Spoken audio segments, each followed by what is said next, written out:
Hello student, সবাইকে WB Gurukul YouTube চ্যানেলে স্বাগত জানাই। আজকে আমি তোমাদের ক্লাস 10 এর এবিটিএ টেস্ট পেপারের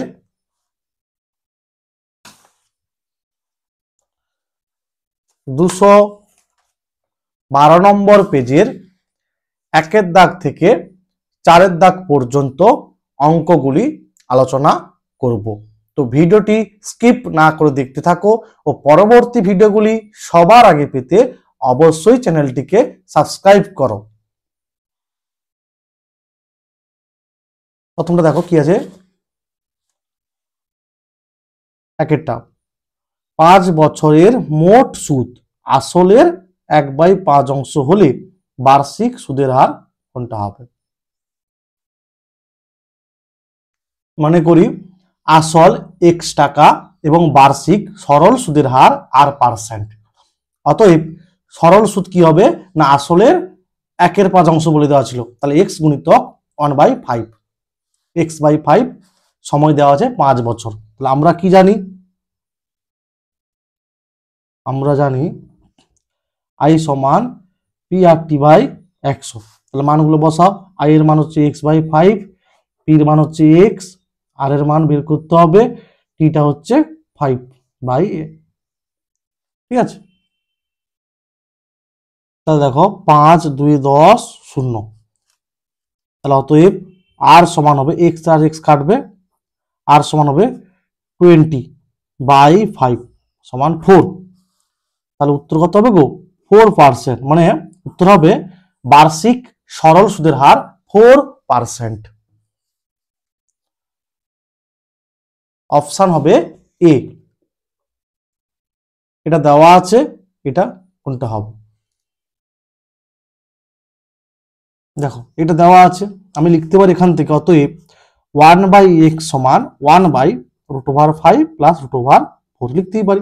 মানে আমি 1/x করেছি, তাহলে 1/x এর মানটা লব এবং হরের, মানে হরকে √5 মাইনাস √4 দিয়ে গুণ করব, মানে হরের করণে নিরসন করব। তাহলে কি হবে? উপরে হবে √5 মাইনাস √4 আর নিচে হবে √5 প্লাস √4 হোল ইন্টু √5 মাইনাস √4। উপরে হবে √5 মাইনাস √4 আর নিচে কি হবে বলো দেখি, a plus B whole into a minus B, মানে স্কোয়ার মাইনাস বি স্কোয়ার সূত্র। আচ্ছা এটা 5, ঠিক আছে, √5 এর হোল স্কোয়ার মাইনাস √4 এর হোল স্কোয়ার। ঠিক আছে, তাহলে দেখো √5 এর হোল কত হয় 5, আর √4 এর হোল কত হয় 4। তাহলে 5 মাইনাস 4 কত হবে? 1 হবে। তার নিচে থাকবে 1। তার মানে এখান থেকে লিখতে পারি 1/x সমান √5 মাইনাস √4, মানে √5 এর হোল স্কোয়ার 5, √4 এর হোল স্কোয়ার 4, 5 থেকে 4 বিয়োগ করলে 1 হয়, তাহলে এইটা পড়ে থাকবে। ঠিক আছে, তাহলে 1/x সমান হবে এইটা। তাহলে অপশন হবে সি, অপশন হবে সি। ও কেন্দ্রবৃত্তে এবি একটি ব্যাস, সি বৃত্তের উপর যে কোনো একটি বিন্দু, কোণ ওএসি 45 ডিগ্রি হলে কোণ ওসিবির পরিমাপ বের করতে হবে। কি বলে দেওয়া আছে? না, বলে দেওয়া আছে ও কেন্দ্রবৃত্তের এবি ব্যাস, সি বৃত্তের উপর একটি বিন্দু। ঠিক আছে, তাহলে এসি আর বিসি যুক্ত করো, কেমন?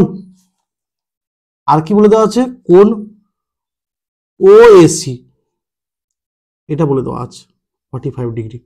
আমাকে বের করতে হবে কি? কোণ ওসিবি, কোণ ওসিবি, তার মানে ওসি যুক্ত করতে হবে, এইটা বের করতে হবে। ঠিক আছে, দেখো এটা হচ্ছে এবি ব্যাস, তাহলে এসিবি কি কোণ গো? অর্ধবৃত্তস্থ কোণ সমকোণ। ঠিক আছে, এসিবি হচ্ছে অর্ধবৃত্তস্থ কোণ, তাহলে কোণ এটা বের করতে হবে। কোণ এসিবি হচ্ছে 90 ডিগ্রি, 90 ডিগ্রি। ঠিক আছে, বৃত্তের ব্যাস এটা, মানে এটা 180 ডিগ্রি, এর অর্ধেক এটা কত হবে? 90 ডিগ্রি। ঠিক আছে, মানে কেন্দ্রস্থ কোণ হচ্ছে বৃত্তস্থ কোণের দ্বিগুণ হয়, মানে বৃত্তস্থ কোণটা কেন্দ্রস্থ কোণের অর্ধেক হয়। ঠিক আছে, এসিবি হচ্ছে অর্ধবৃত্তস্থ কোণ, মানে 90 ডিগ্রি। আচ্ছা, এবার দেখো ত্রিভুজ এ ও সি এর ও এ সমান ওসি, একই বৃত্তের ব্যাসার্ধ। ও এ সমান ওসি, এখানে লিখতে পারো একই বৃত্তের ব্যাসার্ধ। তার মানে এটা 45 ডিগ্রি হলে এটাও হবে 45 ডিগ্রি। কোণ ও এসি সমান কোণ ও সি এ 45 ডিগ্রি। মানে দেখো এই বাহুটা সমান, তার মানে কি এই বাহুর বিপরীত কোণ আর এই বাহুর বিপরীত কোণ, মানে এর বিপরীত এটা আর এটার বিপরীত এটা, দুটো কোণ কি হবে? সমান হবে। এটা 45 ডিগ্রি বলে দেওয়া আছে, তার মানে এটা হবে 45 ডিগ্রি। তাহলে কোণ এ সিও হচ্ছে 45 ডিগ্রি, এসিও বা কোণ ও সি এ হচ্ছে 45 ডিগ্রি। আর মানে এটা 45 ডিগ্রি আর এই পুরোটা 90 ডিগ্রি, তার মানে এটা পেয়ে যাব কোণ ও সিবি সমান কোণ এসিবি মাইনাস কোণ ও সি এ। ঠিক আছে, এই পুরোটা থেকে এটা বিয়োগ, তাহলে 90 ডিগ্রি মাইনাস 45 ডিগ্রি সমান 45 ডিগ্রি। ঠিক আছে, অপশান হচ্ছে বি হবে। সাইন থিটা সমান 1/2 দেওয়া আছে, থিটার মান বের করতে হবে। ঠিক আছে, তাহলে অতএব সাইন থিটা সমান সাইন 30 ডিগ্রি, তাহলে বা থিটা সমান হবে 30 ডিগ্রি। তাহলে অপশান বি হবে, সরি অপশান এ হবে, option A 30 degree, option A. একটি নিরেট ঘনকের ধারগুলির সমষ্টি 36 সেমি। ঘনকের কতগুলো ধার থাকে গো? 12টা ধার থাকে। একটা নিরেট মানে একটা ঘনকের ধার থাকে 12টি, তাহলে 12টি ধারের সমষ্টি দেওয়া আছে 36 সেমি, তাহলে একটা ধার পেয়ে যাব, তাহলে আয়তন পেয়ে যাব। ঠিক আছে, দেখো একটি ঘনকের 12টি ধার থাকে, প্রতিটি ধারের দৈর্ঘ্য হবে মোট মানে 12টি ধারের সমষ্টি দেওয়া আছে 36 সেমি, আর ঘনকের প্রত্যেকটি ধারের দৈর্ঘ্য সমান হয়, তাই 12 দিয়ে ভাগ করে দিয়েছি। প্রতিটি ধারের দৈর্ঘ্য কি 3 সেমি পেয়েছি, তাহলে ঘনকটির আয়তন হবে 3 হোল কিউব, 27 ঘন সেমি। তাহলে অপশান হবে এ। তারপরে একটি পরিসংখ্যা বিভাজনের শ্রেণীগুলি দেওয়া আছে, প্রত্যেকটি শ্রেণীর দৈর্ঘ্য। দেখো এখানে কিন্তু পরিসংখ্যা বিভাজন শ্রেণীগুলি শ্রেণী অন্তর্ভুক্ত পদ্ধতিতে আছে, এটাকে আমাকে আগে শ্রেণী বহির্ভূত পদ্ধতিতে নিয়ে আসতে হবে। কি করতে হবে না, দেখো 10-এর পরে 11 এক গ্যাপ আছে, 20-এর পরে 21 দেখো এক করে গ্যাপ আছে, তাহলে 1কে 2 দিয়ে ভাগ করো, 1কে 2 দিয়ে ভাগ কত হবে, মানে 1কে 2 দিয়ে ভাগ 0.5। এই 0.5টা প্রত্যেকটা শ্রেণীর নিম্ন শ্রেণী সীমা থেকে বিয়োগ উচ্চের সঙ্গে যোগ, নিম্ন থেকে বিয়োগ উচ্চের সঙ্গে যোগ হবে। তাহলে 1 থেকে 0.5 বিয়োগ করলে 0.5 হবে, আর 10-এর সঙ্গে যোগ করলে 10.5 হবে। এইভাবে চলতে থাকবে। দেখো তাহলে কি করা হলো, শ্রেণী অন্তর্ভুক্ত গুলোকে শ্রেণী বহির্ভূত পদ্ধতিতে লেখা হলো। এবার দেখো শ্রেণী দৈর্ঘ্য কত হবে? 10 হবে। ধরো এটা থেকে এটা বিয়োগ করো, কত হবে? 10 হবে, মানে ঊর্ধ্ব শ্রেণীসীমা থেকে নিম্ন শ্রেণীসীমানা বিয়োগ করো, 10 হবে। এক্ষেত্রে দেখো এটা থেকে এটা বিয়োগ করলে কত হবে? 10 হবে।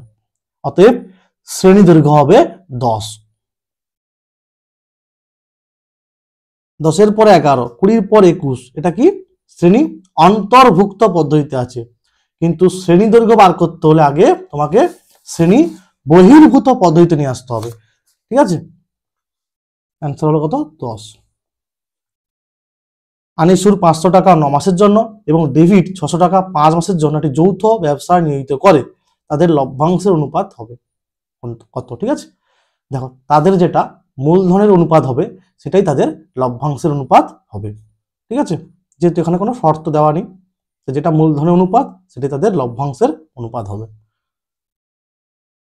দেখো 1 মাসের হিসাবে আনিসুর ও ডেভিডের মূলধনের অনুপাত হবে সমান 500 গুণিতক 9 ইস্টু 600 গুণিতক 5।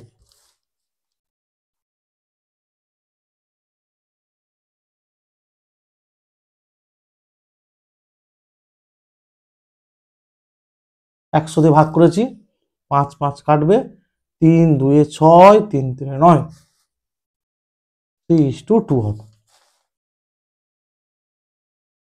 এটা দেওয়া আছে দ্বিঘাত সমীকরণ, যেখানে এটা 0 সমান নয়। দ্বিঘাত সমীকরণে বীজদ্বয় বাস্তব ও সমান হলে বি স্কোয়ার এখানে কি হবে, ঠিক আছে।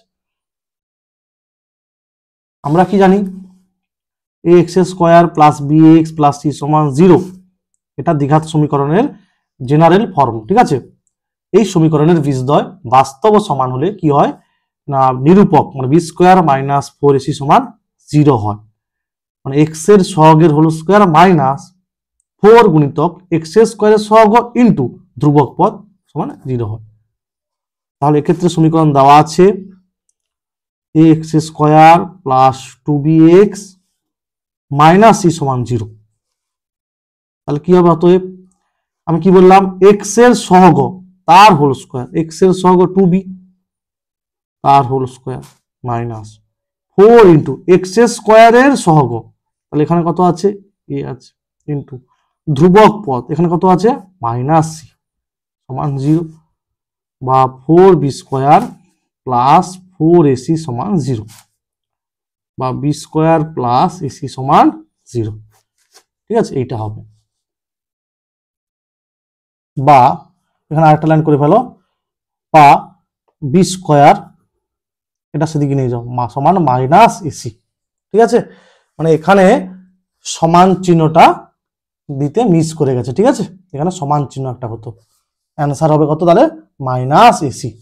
মনে রাখতে হবে এক্স এর সহগের হোল স্কোয়ার মাইনাস 4 গুণিতক এক্স এর স্কোয়ারের সহগ ইন্টু ধ্রুবক পদ, ধ্রুবক পদ হচ্ছে এখানে মাইনাস সি, আর এক্স এর সহগ হচ্ছে 2b তার হোল স্কোয়ার, ঠিক আছে।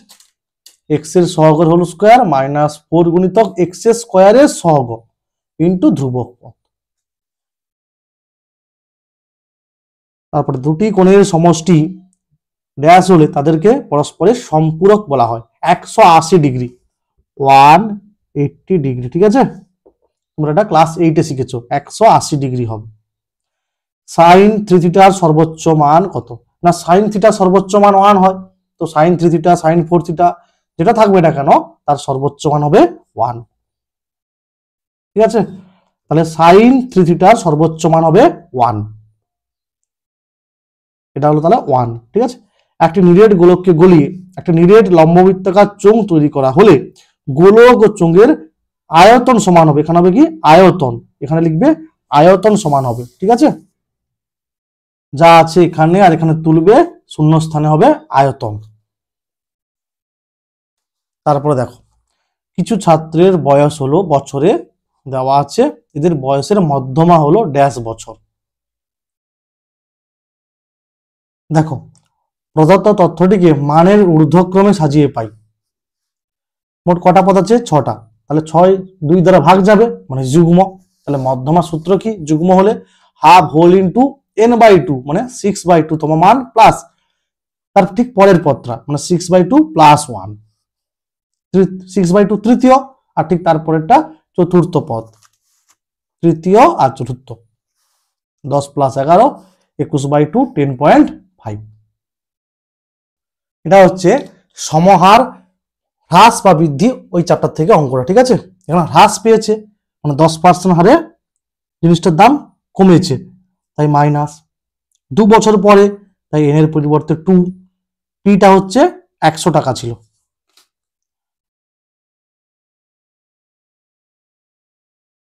তাহলে 1 মাইনাস 1/10 মানে 10 কে 10 ইকুয়াল 9 ইন্টু 9/10 এর হোল স্কোয়ার টাকা, তাহলে 100 গুণিতক 9 81 বা 10 স্কোয়ার হচ্ছে 100, এটা কাটবে হবে 81 টাকা। হ্রাস পেয়েছে বলেছে তাই মাইনাস, আর এন এর পরিবর্তে 2 তাই 0 0 কেটেছি, ঠিক আছে। এটা 81/100, 100 100 কেটেছে 81 টাকা, তাহলে এটা হবে প্রথমটা হবে সত্য। যদি এক্সটা ওয়াই এর সঙ্গে সরল বেঁধে থাকে তাহলে x two the power n টা y two the power n এর সঙ্গে সরল বেঁধে থাকবে, ঠিক আছে, সত্য না মিথ্যা।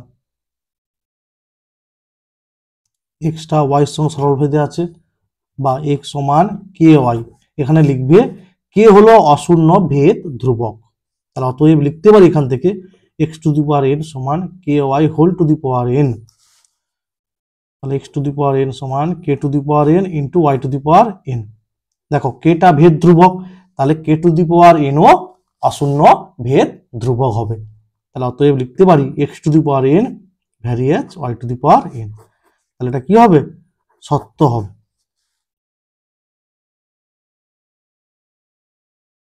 তিনটি সমরেখ বিন্দু দিয়ে একটি মাত্র বৃত্ত অঙ্কন করা যায়, এখানে সমরেখ নয়, এখানে অসমরেখ কথাটা হবে, অসমরেখ হবে, কিন্তু সমরেখ বলে দেওয়া আছে তাই এটা হবে মিথ্যা, এটা হবে মিথ্যা, তিনেরটা হবে মিথ্যা।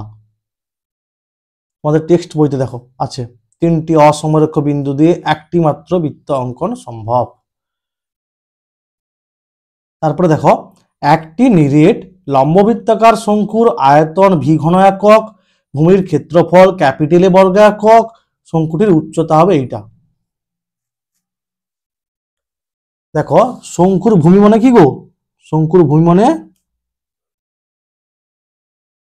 বৃত্ত, শঙ্কুর ভূমি মানে বৃত্ত, তাহলে ব্যাসার্ধ আর হলে ভূমির ক্ষেত্রফল হবে পাই আর স্কোয়ার, এটা লিখেছি, আর আয়তন সূত্র 1/3 পাই আর স্কোয়ার এইচ।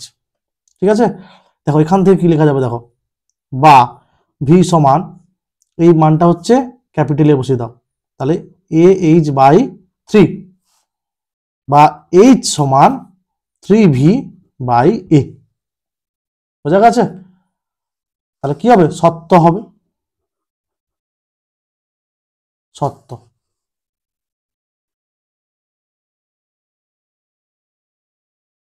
তারপরে দেখো এই তথ্যের সংখ্যাগুরু মান 4, এখানে একটা জিনিস খেয়াল করো 4 আছে একবার দুবার তিনবার, আবার 5 আছে একবার দুবার তিনবার, তাহলে 4ও 3বার আছে 5ও 3বার আছে, তাহলে এই তথ্যের সংখ্যাগুরু মান দুটি হবে 4 এবং 5, কিন্তু এখানে শুধু 4 বলে দেওয়া আছে তাই এটা মিথ্যা হবে।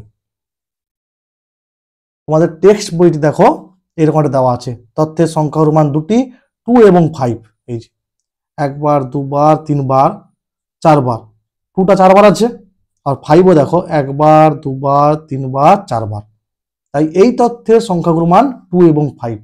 ঠিক আছে,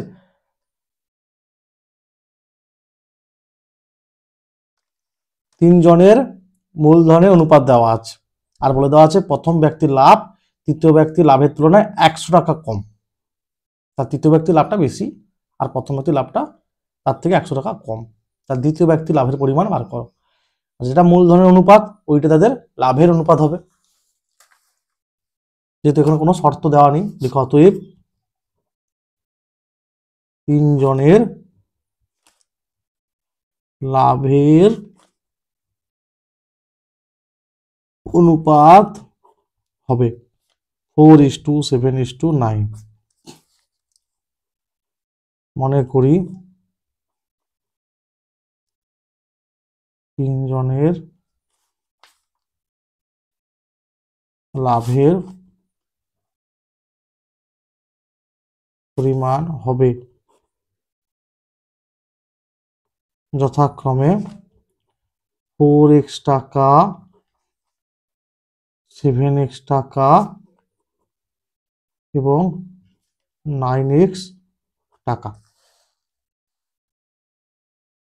তাহলে শর্তানুসারে তৃতীয় ব্যক্তির লাভ মাইনাস প্রথম ব্যক্তির লাভ সমান 100 বা 5x সমান 100 বা x সমান 100/5 সমান 20। অতএব দ্বিতীয় ব্যক্তির লাভ হয়েছিল সমান 7 × 20 টাকা, 140 টাকা।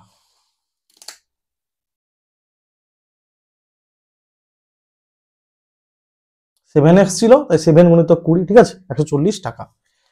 এখানে লিখতে পারো এক্স হলো অশূন্য সাধারণ গুণিতক।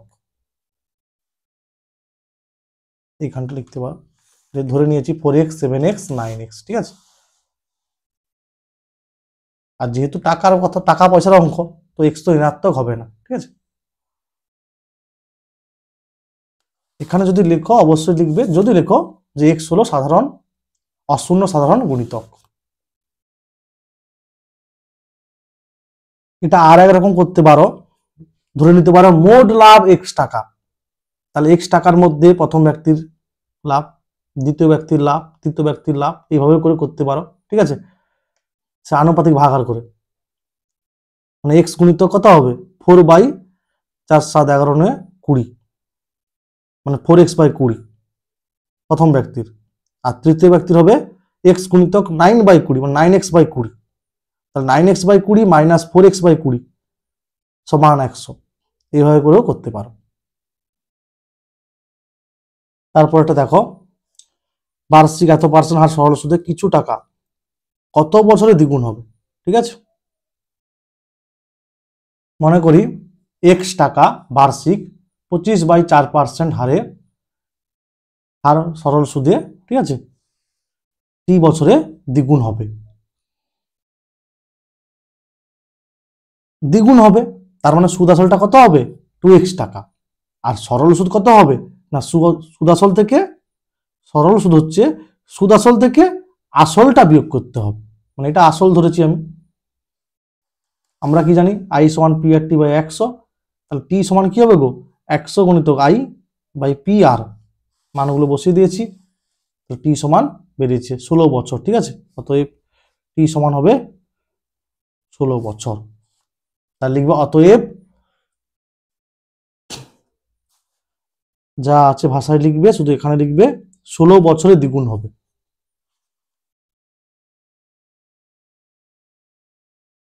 √3 - 2 এবং এর অনুবন্ধীকরণে যোগফল নির্ণয় করতে হবে। √3 - 2 এর অনুবন্ধীকরণই হলো কি হবে গো √3 - 2, যোগ করতে হবে -4। অনুবন্ধীকরণী কাকে বলে না, একটি করণীকে অন্য একটি করণীর অনুবন্ধীকরণী বলা হবে যদি দুটি করণীর যোগফল এবং গুণফল উভয়ই মূলদ সংখ্যা হয়। দ্বিঘাত সমীকরণ দেওয়া আছে, বীজদ্বয় আলফা এবং বিটা হলে এটার মান বের করতে হবে। এই দ্বিঘাত সমীকরণকে জেনারেল ইকুয়েশন দ্বিঘাত সমীকরণে তুলনা করে পাই, তাহলে কি পাবো a সমান 5, b সমান -3, c সমান 6। তাহলে দেখো আমরা কি জানি, আচ্ছা দেওয়া আছে কি এই সমীকরণের বীজদ্বয় আলফা ও বিটা, তাহলে বীজদ্বয়ের যোগফল সূত্র কি হয় -b/a, মানে -x এর সহগ বাই x এর সহগ বাই x স্কয়ারের সহগ হয়, ঠিক আছে। আর বীজদ্বয়ের গুণফল কি হয় না ধ্রুবক পদ বাই ধ্রুবক পদ কত 6 বাই x স্কয়ারের সহগ,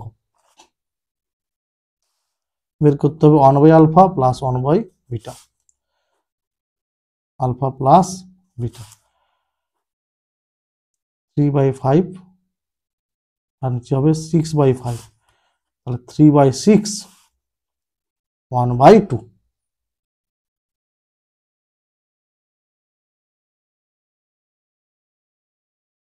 এটা 5 কেটে গেছে 3/6 1/2। তারপর একটা দেখো, কেন্দ্র থেকে কোনো জ্যায়ের দূরত্ব এখানে দেওয়া নেই, ঠিক আছে, তো এটা হবে না, এখানে দেওয়া নেই। বি1টা দেখো, ও কেন্দ্রবৃত্তে পি কিউ এবং পি আর দুটি জ্যা কিউ এবং আর বিন্দুতে অঙ্কিত স্পর্শক দ্বয় পরস্পরকে এস বিন্দুতে ছেদ করেছে, কিউ আর আর এ অঙ্কিত স্পর্শক। আচ্ছা এটা দেওয়া আছে, এটার মান বের করতে হবে। কি বলে দেওয়া আছে, ও কেন্দ্রীয় বৃত্তের পি কিউ এবং P R, P Q P R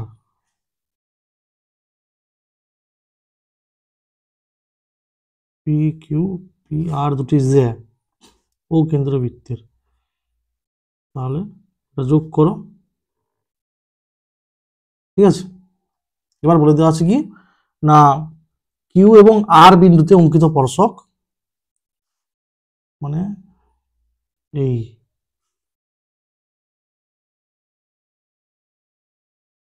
এই ঠিক আছে, এস বিন্দুতে ছেদ করেছে। কিউ বিন্দুতে স্পর্শক আর আর বিন্দুতে অঙ্কিত স্পর্শক এস বিন্দুতে ছেদ করেছে। আর কি দেওয়া আছে, এইটা দেওয়া আছে 70 ডিগ্রি, আমাকে বের করতে হবে এইটা, কোণ কিউ এস আর 70 ডিগ্রি। আর আমি যোগ করেছি ও কিউ আর ও আর, ও কিউ এবং ও আর, ও কিউ আর ও আর যুক্ত করা হলো। আচ্ছা, একটা জিনিস দেখো, একটা উপপাদ্য ছিল না যে স্পর্শবিন্দুগামী ব্যাসার্ধ আর স্পর্শক পরস্পর লম্ব, তার মানে এটা হবে 90 ডিগ্রি। কোন ও কিউ এস একই রকম ভাবে স্পর্শবিন্দুগামী ব্যাসার্ধ আর স্পর্শক পরস্পর লম্ব, মানে এটাও হবে 90 ডিগ্রি। কোন ও আর এস, আর এটা 70 ডিগ্রি দেওয়া আছে। তাহলে এই চতুর্ভুজের চারটা কোণের সমষ্টি কত, চতুর্ভুজের 360 ডিগ্রি। তাহলে 360 ডিগ্রি থেকে এটা এটা এটার সমষ্টি বিয়োগ করতে হবে।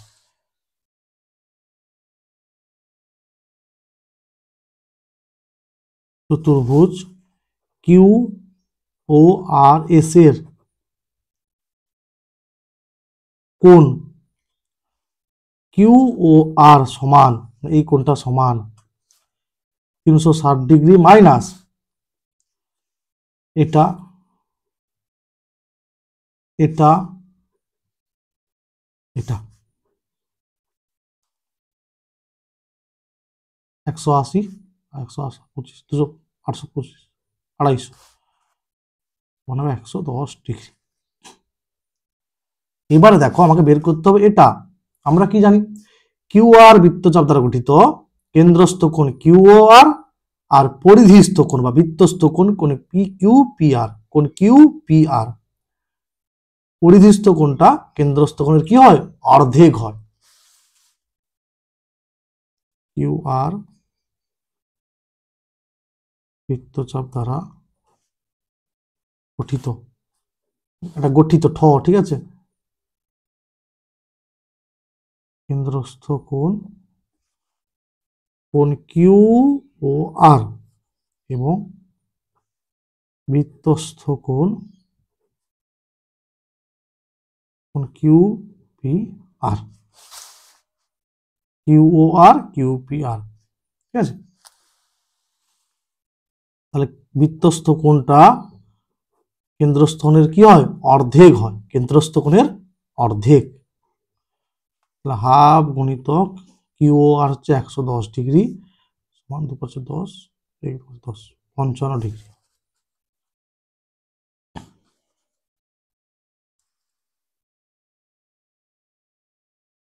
তারপরে দেখো ত্রিভুজ এবিসি এর বিসি বাহুর সমান্তরাল সরলরেখা এবি এবং এসি বাহুকে যথাক্রমে পি এবং কিউ বিন্দুতে ছেদ করেছে, যেখানে দেওয়া আছে এ কিউ সমান 2AP। তাহলে এটা বার করতে হবে। কি বলে দেওয়া আছে দেখো, ত্রিভুজ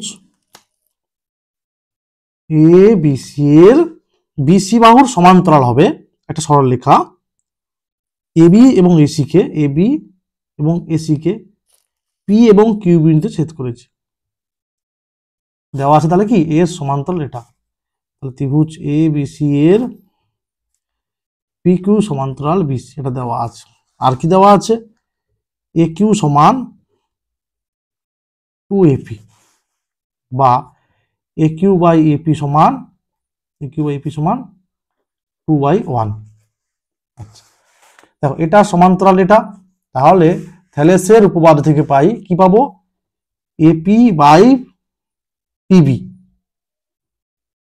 সমান A Q by QC, AP by PB সমান এ কিউ বাই কিউসি। থ্যালেসের উপপাদ্য থেকে পাই, যেটু এটা বলে দেওয়া আছে সমান্তরাল বলে, ঠিক আছে। তাহলে বের করতে হবে কি, দেখো বের করতে হবে পিবি ইজ টু কিউসি, মানে PB by QC, PB by মানে এটা এদিকে যাবে, তাহলে এপি বাই এ কিউ হবে আর পিবি বাই কিউসি হবে, তাহলে বা পিবি বাই কিউসি সমান এপি বাই এ কিউ, মানে এর উল্টোটা, এপি বাই এ কিউ মানে 1/2 হবে, যেহেতু এপি বাই এ কিউ সমান 1/2, তাহলে পিবি ইজ টু কিউসি সমান 1:2, এটা লিখে দিতে পারো থ্যালেসের উপপাদ্য থেকে পাই, ঠিক আছে। তারপর লিখলি এপি বাই পিবি সমান এ কিউ বাই কিউসি। তারপরে দেখো এটা পার্সেন্টেজ হবে না, এটা ডিগ্রি হবে, কারণ বলেছে না বৃত্তীয় মান নির্ণয় করো, ডিগ্রি হবে। তাহলে কি হবে 67 পূর্ণ 1/2 ডিগ্রি সমান 214 4 212 13 214 134, তার সঙ্গে এক যোগ হবে 135/2। আচ্ছা, ডিগ্রি থেকে রেডিয়ানে মানে ষষ্ঠিক থেকে বৃত্তীয় যেতে হলে পাই বাই 180 দিয়ে গুণ করতে হয়, ঠিক আছে। তাহলে এটা হবে 135/2 আর ডিগ্রি, এটা ডিগ্রি হবে, তা থেকে ষষ্ঠিক থেকে বৃত্তীয় পদ্ধতিতে যেতে হলে পাই বাই 180 দিয়ে গুণ করতে হয়। এবার কাটাকাটি করো, 5 3 15 3 0 36 5 10 5 7 35 9 4 36 9 3 27, তাহলে হবে 3π/8 রেডিয়ান, ঠিক আছে 3π/8 রেডিয়ান, এটা পাই লিখেছি পাই। তারপরে দেখো সেক থিটা সমান দেওয়া আছে 3 থিটা একটা ধনাত্মক সূক্ষ্মকোণ হলে থিটার মান নির্ণয় করো।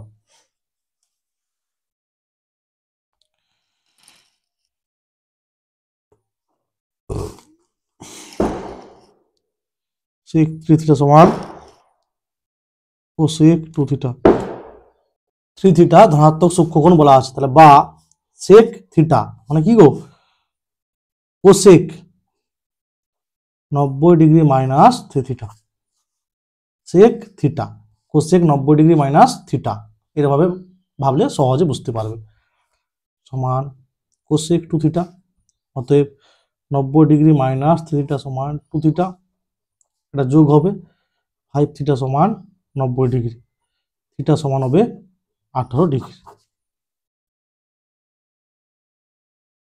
একটা নিরেট অর্ধগোলকের সমগ্রতলের ক্ষেত্রফল এবং আয়তনের সাংখ্যমান সমান অর্ধগোলকটির ভূমির ব্যাসার্ধের দৈর্ঘ্য নির্ণয় করো। মনে করি নিরেট অর্ধগোলকটির ভূমির ব্যাসার্ধের দৈর্ঘ্য r একক, তাহলে অর্ধগোলকের সমগ্রতলের ক্ষেত্রফল মানে কি গো নিরেট বলা আছে না, তাহলে 2πr² হবে, আর এটা সঙ্গে যোগ হবে এর ক্ষেত্রফলটা মানে πr² যোগ হবে, 2πr² প্লাস πr², মানে নিরেট অর্ধগোলকের সমগ্রতলের ক্ষেত্রফল হবে 3πr² বর্গ একক এবং আয়তন হবে 2/3πr³ ঘন একক, πr³ ঘন একক। এবার বলে দেওয়া আছে সাংখ্যমান, কেন বলো দেখি, এটা ঘন একক এটা বর্গ একক, তাই সাংখ্যমান বলতে এইটা সমান এইটা, পাই পাই কাটবে r³/r² মানে r হবে 3 3 মানে 4.5 লিখবে। অতএব নিরেট অর্ধগোলকটির ভূমিতলের ব্যাসার্ধের দৈর্ঘ্য 4.5 একক।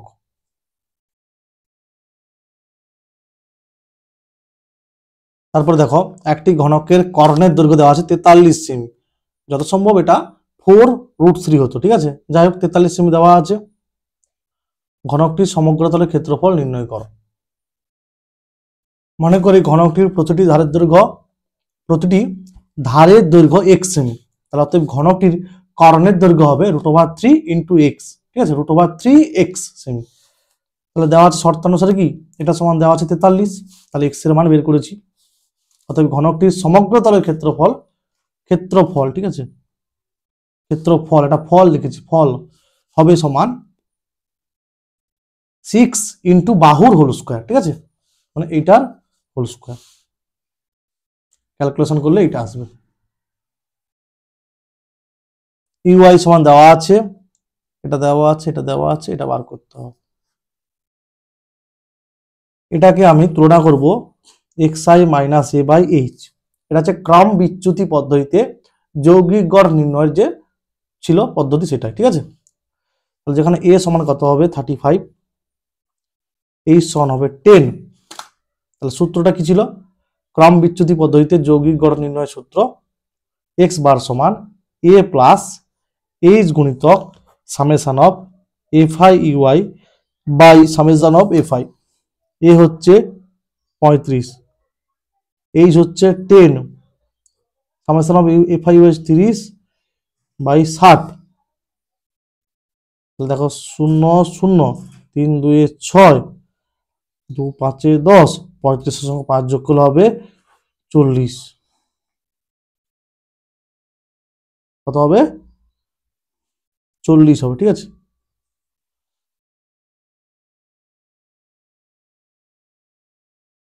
তাহলে হবে কত? অ্যান্সার 40, ঠিক আছে।